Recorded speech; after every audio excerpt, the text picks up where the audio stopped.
안녕하세요. 조금은 복잡하지만 너무 슬픈 과거를 청산한 누구 하나 편 없고 말할 곳 없던 그 이야기를 들려드리려 합니다. 사실 저는 지금도 이 이야기를 꺼내기가 쉽지 않습니다. 부끄러움과 분노, 그리고 복잡한 감정이 뒤섞여 있거든요. 지금은 너무 통쾌한 결말을 맞이했고 시궁창 같은 인생을 청산하고 떳떳하게 살아가려 합니다. 저는 지방에서 작은 정형외과를 운영하는 남편과 살고 있는 50대 주부입니다. 결혼한 지 20년이 넘었지만 솔직히 말해서 저희 결혼 생활은 늘 고단했습니다. 남편은 비교적 온화한 성격의 사람이었지만 그 주변 환경은 저를 늘 숨막히게 만들었어요. 특히 남편의 누나, 그러니까 제 시누이는 서울 압구정에서 꽤 유명한 성형외과 의사로 활동하고 있습니다. 시누이는 늘 자신만이 이 집안의 자랑거리라는 듯 굴었고, 저는 그런 그녀의 태도에 항상 눈치를 보며 살아야 했습니다. 처음부터 시누이의 태도가 편안하게 느껴졌던 것은 아니었습니다. 사실 결혼 초반부터 그녀의 말투와 행동은 소름 끼치게 싫었고 저를 움츠러들게 만들곤 했죠. 제 남편이 규모가 작은 정형외과를 하는 건 맞지만 어디 가서 그런 취급을 받는 편은 아니었는데 지방에서 그런 건지 볼 때마다 정말 많이 무시하더라고요. 시누이는 늘 자신의 손님 규모와 돈을 과시하는 사람이었고 그럴 때마다 저는 할 수 있는 말이 딱히 없었습니다. 압구정에서 성형외과를 운영하는 의사라는 타이틀은 그녀에게 하나의 무기가 되어 다른 사람을 무의식적으로 눌러놓는 데 사용되곤 했죠. 특히 시댁 모임에서는 그녀의 우월감이 더욱 두드러졌습니다.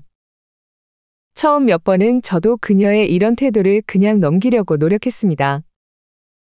의사네 집안에 시집왔으니 내가 조금 참고 살아야지라는 마음으로 그녀의 말 한마디 한마디를 가슴속에 묻어두며 견뎠습니다. 남편이 워낙 온화한 성격이라 그를 생각해서라도 시누이와 갈등을 만들고 싶지 않았거든요. 그런데 시간이 갈수록 그녀의 행동은 점점 더 도를 넘어섰습니다.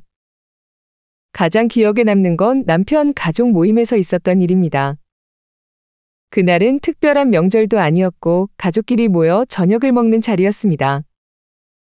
시누이는 늦게 도착하면서도 모두가 기다리던 음식을 당연히 준비해두고 있어야 한다는 듯 행동했고 도착하자마자 큰 소리로 저를 부르며 음식 안 해왔어요? 이런 자리에 빈손이라니 머리가 없는 거예요? 생각이 없는 거예요? 라고 말했습니다. 당시 저는 이미 음식을 모두 차려둔 상태였지만 시누이는 제 노력을 아예 보지 못하는 것 같았습니다. 그러다 남편과 시누이가 대화를 나누던 중 시누이가 한마디를 던졌습니다. 내가 정형외과에서 뼈나 깎고 있는 걸 보면 우리 집안이 참 아쉽다 싶어. 너도 성형외과를 했으면 좀 더 자랑스러웠을 텐데. 그 말을 듣는 순간 저는 정말 피가 거꾸로 솟는 기분이었습니다. 남편은 시누이의 말을 그냥 웃어넘기며 그래도 정형외과도 보람 있는 일이라며 대답했지만 저는 속으로 끓어오르는 화를 억누르기 힘들었습니다. 뼈나 깎는 기술자라니? 그건 단순히 남편의 직업을 깎아내리는 말이 아니라 제 남편과 저를 포함한 우리 가족 전체를 하찮게 보는 시선으로 느껴졌습니다. 하지만 그 자리에서 저는 아무 말도 하지 못했습니다. 괜히 이야기를 꺼냈다가는 남편이 더 난처해질까봐 속으로만 끓이는 수밖에 없었죠. 시부모님은 뭐 했냐고요? 아무 말도 하지 않았습니다. 단순히 입이 무거우신 건지 시누이의 입장에 동의하시는 건지 알 수 없었어요. 그저 시누이의 자랑질로 시작하여 마무리까지 하곤 했습니다. 집으로 돌아오는 길, 차 안에서 남편에게 이렇게 말하고 싶었습니다. 왜 당신은 항상 저 말을 그냥 넘겨버리는 거야? 한 번쯤은 제대로 말해줄 수 없었어? 하지만 그는 집안 평화를 유지하려는 사람이라는 걸 알기에 그 말도 꺼내지 못했습니다. 대신 그날 밤 내내 뒤척이며 스스로에게 묻고 또 물었습니다. 내가 정말 참고 사는 게 맞는 걸까? 이렇게 참고만 살다 보면 나중에 더 큰 화가 돌아오는 건 아닐까? 그 시누이를 처음 만났던 날이 생생히 기억나네요. 첫 만남은 상견례 자리였습니다. 당시 저는 결혼이라는 새로운 시작에 대한 설렘과 긴장감에 가득 차 있었고, 특히 남편이 자랑스러워하는 가족들과 첫 대면한다는 생각에 신중하게 옷을 고르고 대화 내용을 미리 상상해 보기도 했습니다. 상견례 장소는 서울의 유명한 한정식 집이었습니다. 조용하고 고급스러운 분위기로 정평이 난 곳이었죠. 남편이 우리 누나가 예약한 곳이야. 괜찮지? 라고 묻길래 저는 기분 좋게 고개를 끄덕였습니다. 그날따라 하늘은 청명했고 햇빛이 부드럽게 내리쬐었지만 제 마음은 복잡했어요. 남편의 누나가 성형외과 의사라는 얘기를 들었을 때부터 왠지 모르게 부담이 느껴졌습니다. 저는 평범한 가정에서 자랐고 저 자신이 특별히 눈에 띄는 사람이 아니라고 생각했거든요. 과연 그녀가 나를 어떻게 생각할까? 어떤 시선으로 볼까? 이런저런 생각에 머릿속이 복잡했습니다. 한정식 집에 도착하니 남편의 가족들이 이미 와 있었습니다. 남편의 부모님은 저희를 반갑게 맞아주셨습니다. 어머, 예쁘게 생기셨네. 우리 아들이 복이 많다.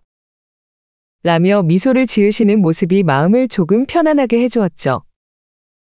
그러나 남편의 누나, 그러니까 시누이는 처음부터 다른 분위기를 풍겼습니다. 시누이는 깔끔한 흰 블라우스와 검정색 치마 정장을 입고 있었는데 의사라는 직업에서 느껴지는 특유의 냉철함이 그대로 드러났습니다. 앉아있던 그녀가 저를 쓱 훑어보며 말했다는 첫마디는 지금도 잊을 수 없습니다. 생각보다 평범하시네요. 그 순간 공기가 약간 얼어붙는 듯했지만 남편이 누나, 무슨 그런 말을 해? 라며 넘기려 했습니다. 저는 그 말을 웃어넘기려 노력했지만 속으로는 심장이 쿵 내려앉았습니다. 아직 대화를 시작하기도 전에 이런 말을 듣다니 앞으로 어떤 일이 벌어질지 짐작이 갔으니까요. 상견례가 진행되면서 시누이는 저를 향한 질문을 몇 가지 던졌습니다. 혹시 집은 어디세요? 전공이 뭐죠? 결혼 후에는 뭘 하실 생각이에요? 그 모든 질문이 마치 저를 평가하려는 듯한 느낌이었어요. 심지어 대화 도중에는 자신의 성공담을 자연스럽게 섞어 이야기하며 무언의 우위를 드러내기도 했습니다. 사실 요즘 압구정에서는 유명세 때문에 예약이 너무 많아서 힘들거든요. 하루에 몇 시간이나 수술을 하는데 그래도 보람이 있으니까 견딜 수 있죠. 그녀의 이런 말들은 겉으로는 평범한 일상 대화처럼 들렸지만 저에겐 묘한 압박으로 다가왔습니다. 특히 남편의 어머니가 우리 딸은 어릴 때부터 똑똑했어요. 다 알아서 자라죠. 라고 거들 때는 마치 그녀와 비교당하는 기분마저 들었습니다. 음식이 나오는 동안에도 시누이의 태도는 변하지 않았습니다. 결혼 후에는 어떻게 살 계획인가요? 나가서 일하실 거예요? 라는 질문을 던졌을 때 저는 저도 남편을 돕고 가정을 꾸리며 함께 잘 살아가고 싶습니다. 라고 답했습니다. 그러자 그녀는 한숨을 쉬며 이렇게 말했습니다. 요즘은 결혼해도 각자 자기 일을 하면서 사는 게 좋지 않아요? 전업주부만 하다 보면 세상과 단절되기 쉽거든요. 그 말은 단순한 조언처럼 들렸을 수도 있지만 당시 제게는 그녀가 제 선택을 비난하는 것처럼 느껴졌습니다. 결혼이라는 큰 결정을 앞두고 처음 만난 자리에서 이런 이야기를 들으니 마음이 너무 불편했어요. 더군다나 그녀는 계속 자신의 직업적 성취를 언급하며 제가 그걸 동경해야 한다는 듯한 태도를 보였죠. 특히나 가장 기분 나빴던 건 이 말이었습니다. 식사를 한창 하던 도중 다른 이야기를 하고 있던 상황에 시누이가 부모님께 이렇게 말하더라고요. 이런 식당은 처음이시죠? 이 단 한 문장이 내내 가슴에 비수가 꽂혀 그 자리에서 따지지 못한 게 아직도 한이 됩니다. 그 당시에는 설마 다른 의미가 담겨 있지는 않겠지 했었거든요. 저희 부모님한테까지 그렇게 우월감을 드러내려 상대를 깎아내리는 화법을 쓸 거라고는 생각도 못했습니다. 그 식당만의 특별한 무언가가 있어 알려드리려고 하는 줄만 알았죠. 그날 상견례가 끝난 후 남편과 단둘이 대화를 나눴습니다. 저는 조심스럽게 너희 누나가 나를 마음에 안 들어 하시는 것 같아. 라고 말했지만 남편은 우리 누나는 원래 좀 직설적이야. 신경 쓰지 마. 라고 했습니다. 저는 남편의 말을 믿으려고 했지만 마음 한구석에 남겨진 찜찜함은 쉽게 가시지 않았습니다. 신우이의 첫인상은 저에게 이 결혼은 순탄치 않을 수도 있다는 예감을 심어줬으니까요. 그 사건 이후로 저는 점점 더 예민해졌습니다. 신우이가 참석하는 자리에서는 말 한마디도 조심스럽게 꺼내야 할 것 같았고 그녀의 눈치를 보며 행동하는 일이 일상이 되어버렸습니다. 그녀의 말투나 행동 하나하나가 이제는 단순한 불편함을 넘어 모욕적으로 느껴질 정도였죠. 하지만 그때까지도 저는 모든 걸 참으며 그녀를 마주했습니다. 하지만 그 인내심에도 결국 한계가 있었습니다. 저를 참을 수 없게 만든, 결국 폭발하게 만든 화나는 사건이 있었습니다. 처음에는 그냥 지나칠 수 있을 거라고 생각했어요. 하지만 시간이 갈수록 그 일이 제 마음속에 억눌린 감정처럼 쌓여만 갔습니다. 그리고 결국 도저히 참을 수 없는 순간이 찾아왔고 제가 가진 모든 감정이 터져나와 버리고 말았죠. 조카는 고등학교 졸업을 앞두고 있던 즈음 대학에 들어가기 전에 조금 더 예뻐지고 싶다며 쌍꺼풀 수술을 고려하고 있다고 했습니다.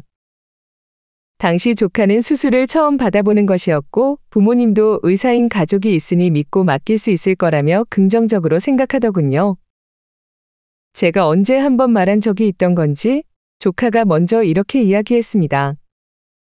이모분의 누나가 유명한 성형외과 의사라고 하시지 않았어? 나 거기로 가면 안 돼? 아는 사이면 더 잘해준다던데. 더 싸게 해달라고 말 좀 해줘, 이모. 신우이와 사이가 좋은 편은 아니지만 조카의 얼굴에 칼을 대는 건데 그래도 믿을 수 있지 않을까 하는 생각이 먼저 들었습니다. 다른 병원은 없는지 계속 찾아보았지만 어떤 후기도 마냥 믿을 수만은 없었고 대부분 지인 추천으로 가는 게 좋다라고 하더라고요. 결국 저는 신우이 병원을 알려주었고 우리 조카가 상담을 받으러 갈 것이라고 언지를 해두었습니다. 병원에서 상담을 받고 온 조카는 수술을 바로 예약했다며 신이 났습니다. 진짜 엄청 유명한 병원이었구나. 내 친구들도 알던데. 우리 이모부 누나라고 하니까 다들 부러워해. 얼마나 깎아준 건지는 모르겠지만 많이 깎아준다고 하셔서 이것저것 받기로 했어. 이것저것이 뭐야? 쌍꺼풀 말고 더 하기로 했어? 조카는 신우이에게 직접 상담을 받았다고 하더라고요. 보통은 상담 선생님이 따로 계시는 걸로 아는데 의사 선생님이 직접 상담을 해주시니 더 믿음이 갔나 봅니다. 쌍꺼풀만 하면 안 돼. 요즘은 눈매 교정도 같이 해야 더 자연스럽고 세련되게 나와. 눈 밑 지방 재배치도 하면 좋겠네. 앞트임까지 하면 완벽해질 거야. 조카는 대수롭지 않게 말했지만 듣는 제 입장에서는 조금 과한 것 같다는 생각이 들었습니다. 조카가 원하는 건 단순히 쌍꺼풀 수술이었는데 신우이는 꼭 자신의 방식대로 해야 한다는 듯이 여러 수술을 권유했던 것 같습니다. 저는 조카에게 조금 더 고민해보는 게 어떠냐고 말했지만 이런 기회가 어디 있냐며 손사래를 쳤습니다. 괜히 걱정하는 걸지도 모르겠지만 자꾸만 염려되어 신우이에게 직접 전화해 아직 어리고 원하는 건 쌍꺼풀 하나였는데 왜 그렇게 많이 권했느냐고 조심스럽게 물었습니다. 그러자 신우이는 요즘 젊은 애들 다 이렇게 해. 단순히 쌍꺼풀만 하면 오히려 티나고 촌스러워 보인다니까. 라고 하더라고요. 결국 저 또한 신우이의 말에 설득당했습니다. 그래도 가족인데 믿고 맡길 수 있잖아. 다른 병원 갈 필요도 없고 누나가 책임져 준다고 하니까 편하지 뭐. 라는 말과 함께 조카를 신우이의 병원으로 보내기로 결정했죠. 설마 가족에게 문제가 생기겠냐는 믿음이 있었으니까요. 수술 당일 신우이의 병원에서 조카는 예정된 모든 수술을 받았습니다. 쌍꺼풀과 눈매 교정, 눈 밑 지방재 배치, 그리고 앞트임까지요. 수술은 무사히 끝났고 조카는 가족들의 도움을 받으며 집으로 돌아왔습니다. 처음 며칠간은 붓기가 심했지만 시누이는 이건 정상적인 과정이야. 회복되면 아주 예쁜 눈이 될 거야. 라며 안심시켰습니다. 하지만 시간이 지나면서 상황은 점점 이상해지기 시작했습니다. 우선 조카의 눈이 비대칭으로 보이기 시작했습니다. 왼쪽 눈은 쌍꺼풀 라인이 제대로 잡히지 않았고 오른쪽 눈은 지나치게 높아 보였습니다. 앞트임 부위도 붉은 자국이 계속 남아 있었고 눈 밑 지방재배치 부위는 불편한 통증이 계속됐습니다. 그뿐만 아니라 눈매 교정이 제대로 되지 않은 것처럼 눈을 감았다 뜰 때마다 찌릿한 통증이 따라왔습니다. 조카는 점점 불안해하며 부모님께 털어놓기 시작했습니다. 엄마, 눈이 이상한 것 같아. 라인도 너무 달라 보이고 뜰 때마다 아파. 조카의 부모님, 그러니까 제 오빠는 그제야 심각성을 깨닫고 다시 시누이에게 연락했습니다. 하지만 시누이는 여전히 괜찮아질 거야, 회복되면 문제없어라는 말만 반복했습니다. 몇 주가 지나도 증상이 나아지지 않자 가족들은 다른 병원을 찾아갔고 그곳에서 충격적인 진단을 받았습니다. 수술 부위 전반적으로 과도하게 시술이 이루어진 것으로 보입니다. 눈꺼풀의 절개 라인이 필요 이상으로 깊게 만들어졌고 눈매 교정 역시 과도하게 진행된 탓에 자연스러운 눈 근육의 움직임에 문제가 생겼습니다.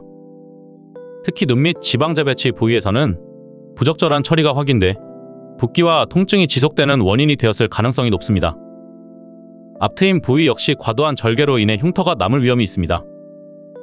재수술이 불가피하며 손상된 부위를 복구하기 위해 추가적인 치료와 회복 시간이 필요할 것입니다. 재수술은 가능한 건가요?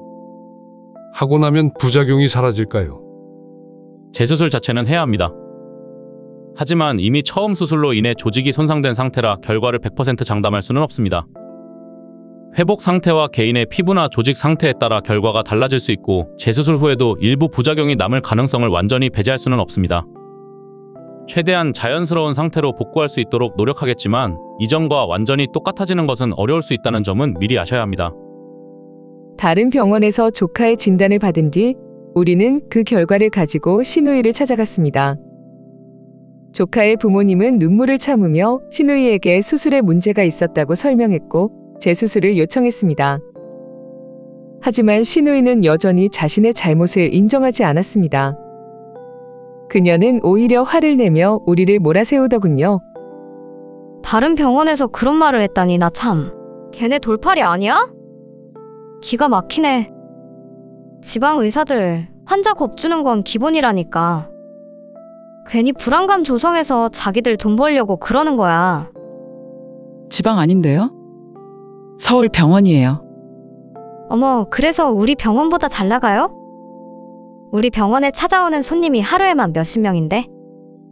그런 기본적인 쌍꺼풀 수술을 실수할 리가 없잖아요. 생각 좀 하고 살아요. 내가 의사인데 내 말을 들어야지. 애는 아직 회복이 덜 됐을 뿐이야. 시간이 지나면 괜찮아질 거라고 내가 몇 번이나 말했잖아. 괜찮아지는 건 맞아요? 이건 의학 지식이 없는 제가 봐도 명백한 부작용인데요. 그 의사 선생님도 그렇게 말씀하셨고요. 그 병원은 재수술 일정 받아내고 싶어서 부작용이라고 한 거예요. 내 말 무슨 말인지 아직도 모르겠어요? 그녀의 태도는 너무도 단호했고 심지어 억울하다는 듯한 표정마저 짓고 있었습니다. 오빠는 한동안 말문이 막혔지만 이내 재수술을 요구했습니다. 그러자 시누이는 다시 고압적인 태도로 이렇게 말했습니다. 나는 내 환자들한테 최선을 다해. 너희가 다른 병원 말을 믿고 나를 의심한다면 나도 더 이상 뭐라고 할 수 없어요. 그리고 재수술? 나한테 다신 그런 말 하지 마. 어디 집안 말아먹으려고. 이 말을 들으니 정말 어이가 없었습니다. 환자, 그것도 가족에게 이런 태도를 보이는 사람이 과연 의사로서의 자격이 있는지 의심스러웠습니다. 그녀는 수술 후 이 정도 부작용은 흔히 있는 일이라며 그마저도 환자의 체질 탓이라는 식으로 책임을 회피했습니다. 더 나아가 이미 진행된 수술에 대해 문제를 제기하려면 법적으로 해결하라며 끝까지 잘못을 인정하지 않았습니다. 그날 이후 우리는 더 이상 신우이에게 기대할 것이 없다는 걸 깨달았습니다. 대신 조카의 상태를 정확히 알기 위해 다른 전문 병원들을 찾아다니며 상담을 받았습니다. 그 과정에서 점점 더 충격적인 사실들이 밝혀졌습니다.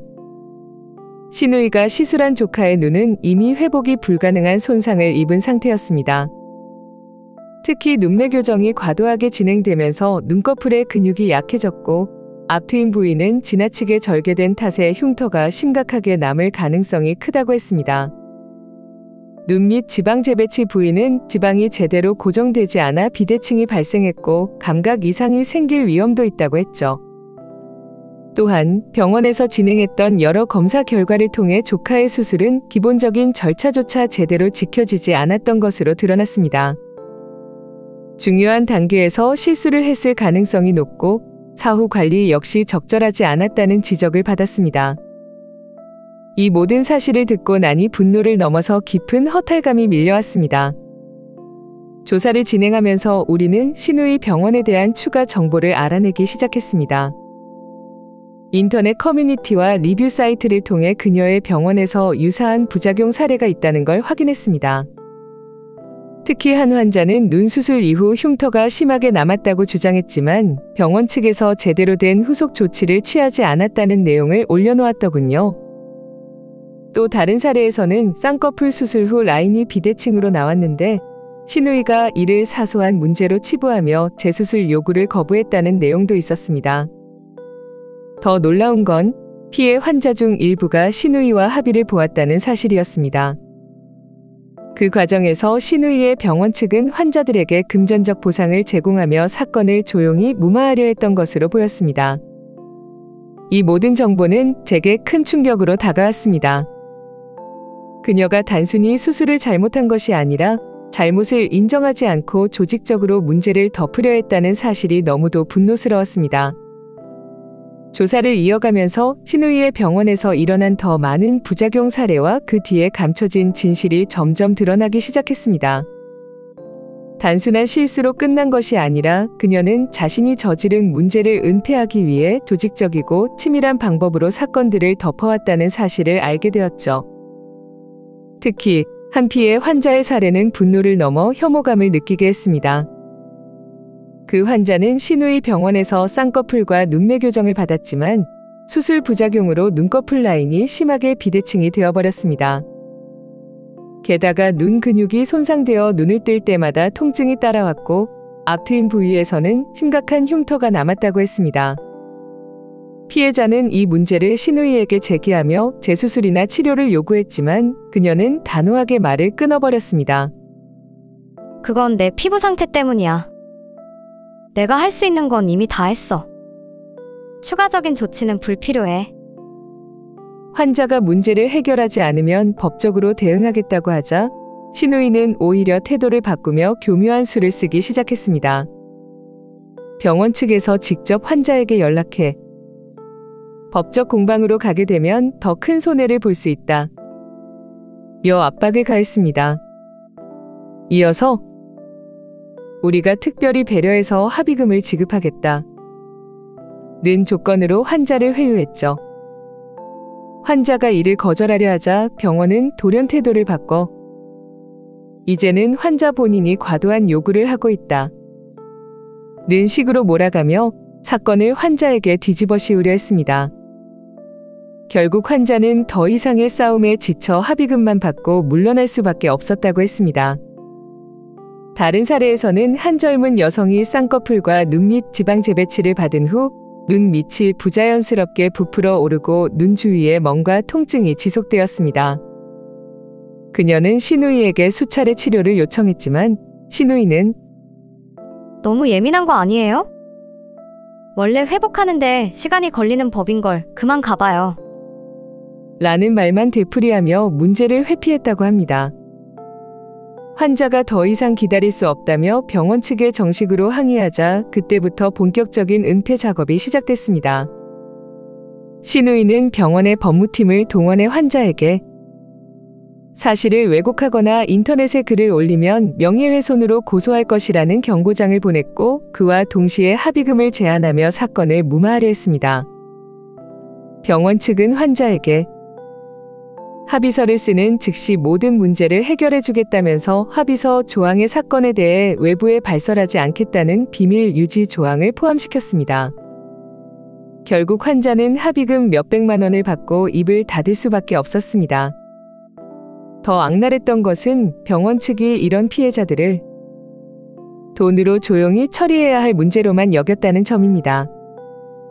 피해자들이 더 이상 소란을 피우지 못하도록 강압적으로 접근하는 동시에 환자가 불리한 위치에 서게 만들었습니다.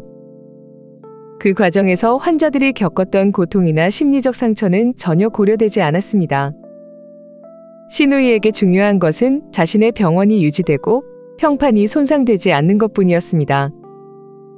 가장 충격적이었던 것은 신우이가 이런 합의 과정을 마치 프로젝트를 하나 끝낸 것처럼 가볍게 이야기했다는 사실입니다.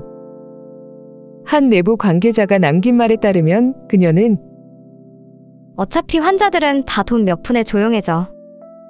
괜히 크게 만들어봤자 우리만 손해니까 일단 무마하고 끝내는 게 최선이야. 라고 말했다고 했습니다. 이 모든 사실을 알게 되었을 때 저는 더 이상 그녀를 단순히 책임감 없는 의사로 볼 수 없었습니다. 그녀는 자신의 실수로 고통받는 사람들에게 진심으로 사과하거나 해결하려는 노력조차 하지 않았고 오히려 돈과 권력을 이용해 그들의 목소리를 막아버렸습니다. 이건 단순한 의료 과실의 문제가 아니라 인간으로서 최소한의 도리조차 저버린 행위였습니다. 그녀의 행동은 환자들의 고통을 2번 상처 입히는 것이나 다름없었습니다. 그리고 저는 그런 사람이 가족이라는 사실에 치욕감을 느꼈습니다. 그녀가 이 모든 행위에 대한 대가를 치르게 하는 것만이 우리가 할 수 있는 마지막 정의라는 생각이 들었습니다. 그래서 저는 이 모든 사실을 하나로 모아야겠다는 생각이 들었습니다. 신우이의 병원에서 벌어진 부주의와 책임 회피 그리고 부작용 사례들을 체계적으로 정리해 더 큰 조치를 취하기로 마음먹었습니다. 이것은 단순히 우리 조카를 위한 일이 아니었습니다. 신우이의 손에 더 이상 누군가가 피해를 입지 않도록 막아야겠다는 사명감 같은 것이 생겼습니다. 신우이의 뻔뻔한 태도와 무책임한 대응을 더는 가만히 두고 볼 수 없었습니다. 특히 조카의 고통스러운 모습과 신우이가 던진 그냥 기다리면 되라는 무책임한 말이 머릿속을 떠나지 않았습니다. 저는 결심했어요. 단순히 그녀의 잘못을 인정받는 걸로 끝날 문제가 아니라고요. 그녀가 지금까지 얼마나 많은 사람들에게 피해를 입혔는지 철저히 밝혀내고 그녀가 책임을 회피하지 못하도록 만드는 것이 제가 해야 할 일이었습니다. 우선 그녀의 병원에 대해 더 알아보기로 했습니다. 병원 리뷰 사이트와 의료 관련 커뮤니티를 샅샅이 뒤지며 신우이 병원에서 수술받은 환자들의 후기와 댓글을 깊이 파고 들어가 보니 그녀의 병원에서 문제가 있었던 사례들 중 이상한 것들이 하나둘 보이기 시작했습니다. 비대칭, 부작용 등 이런 글들이 대부분 이후에 삭제되거나 비공개 처리되어 있다는 점이었습니다. 마치 누군가 의도적으로 글을 지우거나 문제를 덮으려는 듯 보였어요. 하지만 삭제된 흔적만으로도 그동안 병원에서 얼마나 많은 문제가 있었는지 짐작할 수 있었습니다. 저는 가능한 모든 정보를 스크린샷으로 저장하고 링크와 함께 정리하기 시작했습니다. 이후에는 병원 근처 지역 커뮤니티에 접속해 신우이 병원에 대한 소문을 찾아봤습니다.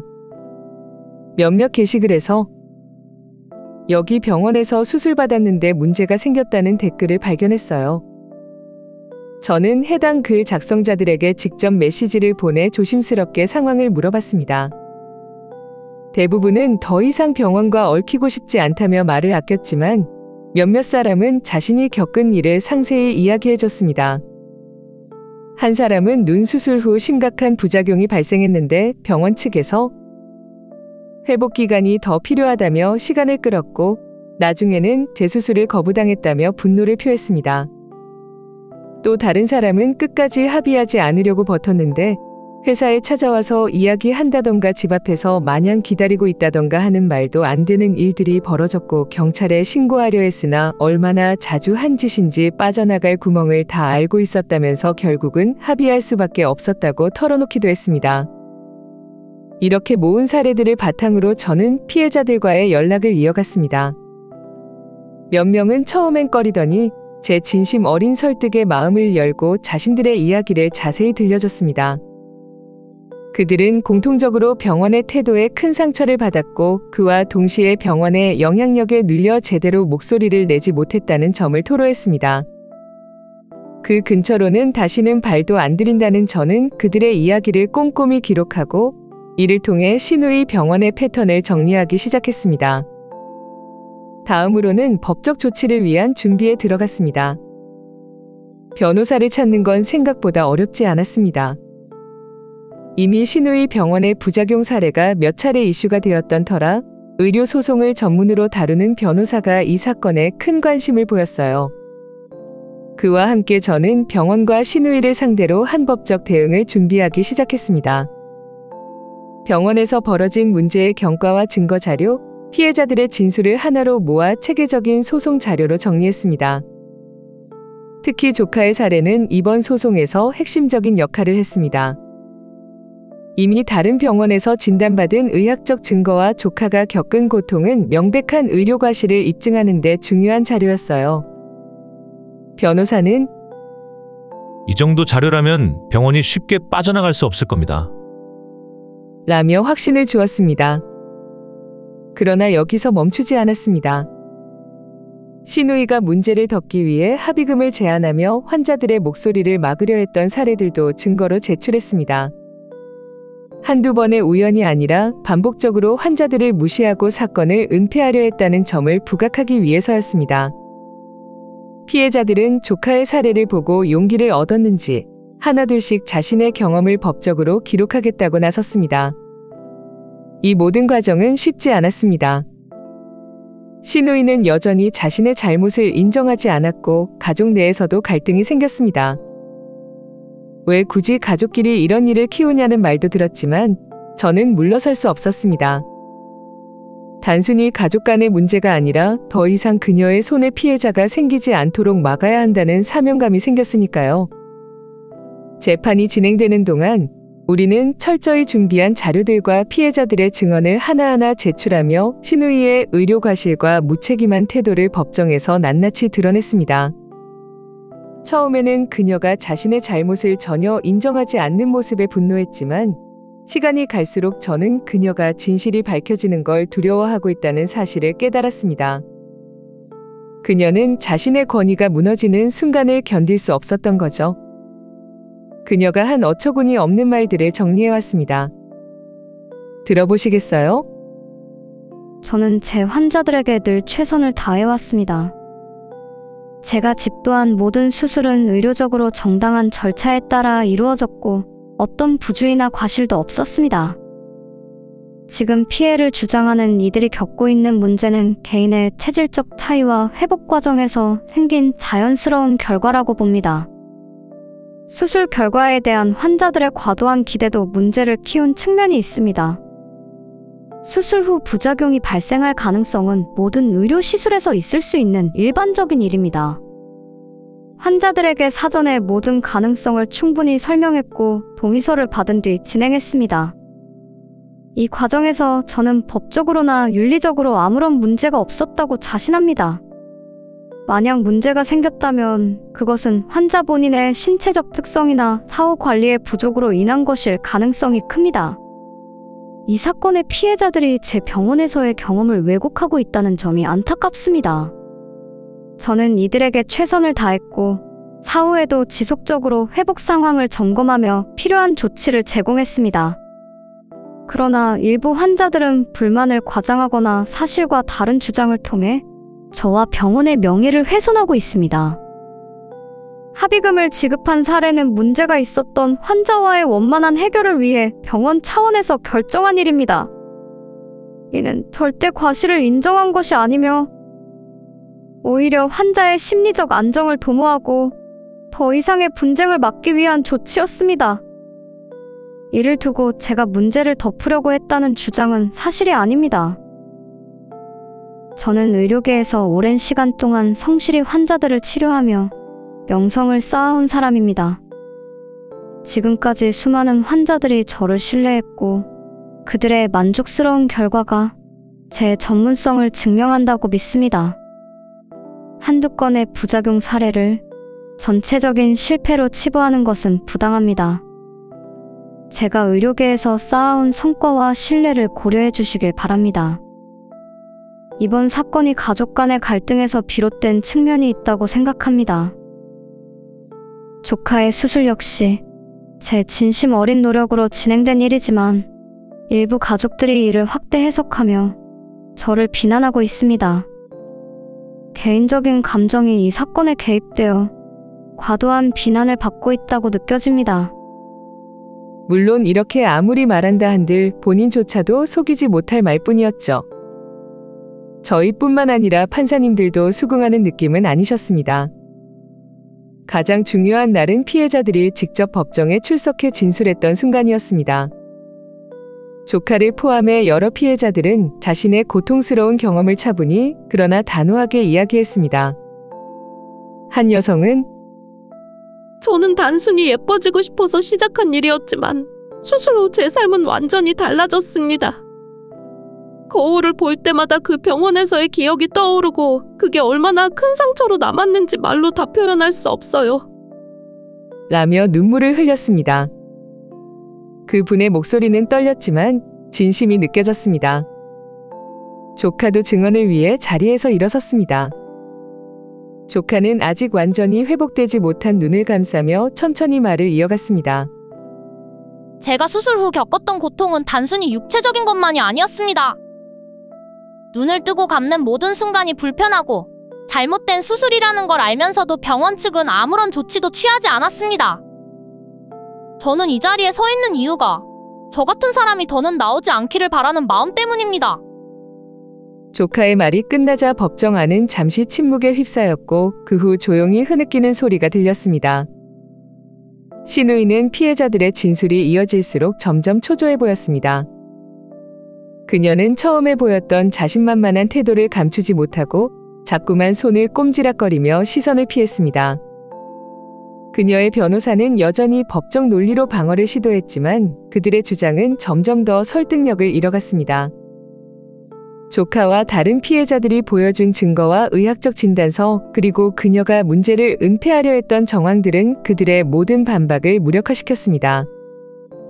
그날 이후 재판은 그녀에게 점점 불리하게 돌아갔습니다. 그녀의 병원 운영 방식과 태도가 언론을 통해 알려지면서 사회적 여론도 급격히 나빠졌습니다. 일부 언론에서는 압구정 유명 성형외과의 실상이라는 제목으로 그녀의 병원이 저지른 일들을 조명했고 피해자들의 용기 있는 증언을 칭찬했습니다.